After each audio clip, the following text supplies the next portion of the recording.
Hey guys, it's me, Urban Gardener, and Rose Gardener, and today we're going to be unboxing Melissa and Doug's washer and dryer combo play appliance with dials that turn and click.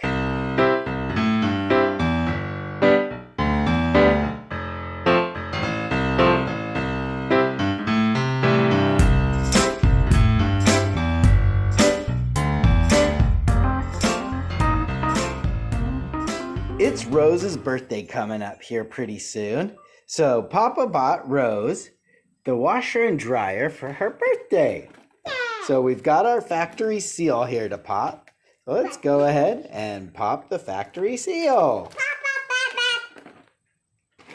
You can find this washer and dryer on Amazon. It is made out of a thin cardboard product. It is only $20.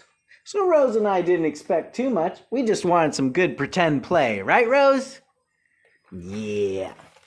So here is the washer. And here is the dryer. Yeah, Rose, you got it. And this, so we'll pull that out. That's the main piece, and we'll put that aside. Then we'll open it up and we see our instruction booklet. Instruction booklet, which shows us how to put together our washer and dryer. Shows us the pieces that are included. And look, step 8, what? Fun, you're done. All right, can't wait to get to step 8, huh, Rose? Yeah. So open it up here a little bit more and show you guys the other pieces. That is the inside of your dryer, it looks like. Then the inside of your washer. Oh, wow, look, that's just like ours. And there you go, look at that, the dryer cylinder and the washer cylinder. And then these are probably just extra reinforcement pieces.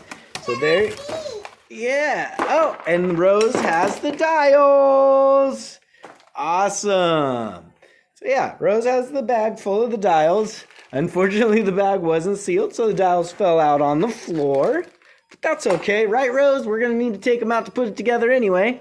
Looks like it's simple push in, and then, let me see this, Rose. The C-clip it together, and then it actually turns and clicks and makes noise, so it sounds just like a real washer and dryer. And then I'm not exactly sure what this piece is. It looks like a little plastic piece that you put somewhere, so we'll look into that, into the manual. Hi, Papa. That's okay, don't worry about it. Spills happen. And there's a little more pieces for the dials, and I think this is one last piece that fell out for the dial. So that's it, basically, for the Melissa and Doug washer and dryer. Like I say, it is made out of a decent cardboard. It was inexpensive, so I didn't expect too much. Rose didn't expect too much either. We just wanted some good pretend play. So what do you say, Rose? We'll get this thing built, and then we'll show the people how nice it is to play with? All right. So with that, guys, we'll see you in the next review. Say bye, Rose. Bye-bye. Bye.